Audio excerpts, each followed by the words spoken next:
সরকারের কাছে নিজের আবাস যোজনার ঘর ফিরিয়ে দিলেন তাফাজ্জুল আলী। বর্তমান সময়ে আবাস যোজনার ঘর নিয়ে একাধিক অভিযোগ উঠেছে কোচবিহারে, তবে এবার দেখা গেল নিজের আবাস যোজনার ঘর সরকারের কাছে ফিরিয়ে দিলেন কোচবিহারের এক বাসিন্দা তাফাজ্জুল আলী। সূত্র মারফত জানা গেছে এই তাফাজ্জুল আলী তার স্ত্রী ওই এলাকার পঞ্চায়েত। তার বাড়ি কোচবিহার ২ নং ব্লকের টাকাগাছ রাজারহাট অঞ্চলের ৩-এর ২১১ নং বুথে। তিনি জানান ২০১৭ সালে আবাস যোজনার নামের তালিকায় তার নাম ওঠে, তবে তখন থেকে এই ২০২৪ অবধি কিছুই হয়নি। বর্তমান সময়ে তার নিজস্ব বাড়ি থাকার কারণে তিনি এই প্রকল্পটি সরকারের কাছে ফিরিয়ে দিলেন।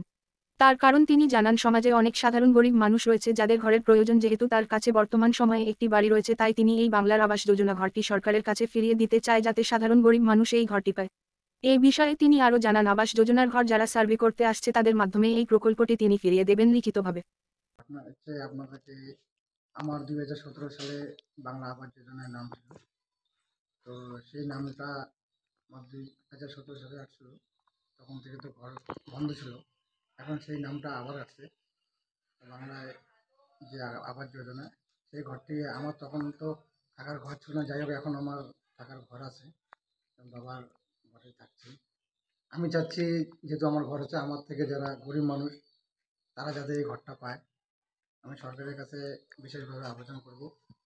আমি ৩-২১১ নং বুথের ভোটার।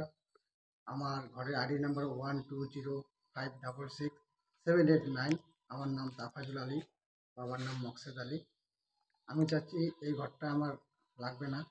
এই আইডি নাম্বার দিয়ে যদি কোনো গরিব নিম্নশ্রেণীর লোককে দেওয়া হয় তাতে খুব উপকৃত হবে। এইটুকু আমার সরকারের কাছে আবেদন। কিভাবে রিটার্ন করবেন? যদি আমার যে সার্ভের যে লোক আসছিল আমাদেরকে জানিয়েছে, আমি বলছিলাম যে আমার ঘর লাগবে না, আমরা রিটার্ন করে দেবো। তারা বলছে ঠিক আছে, আমরা আসবো, আপনার কাছে নিয়ে যাব। কিন্তু আপনারা চাচ্ছেন আমি লিখিতভাবে দিতে রাজি আছি। ঠিক আছে।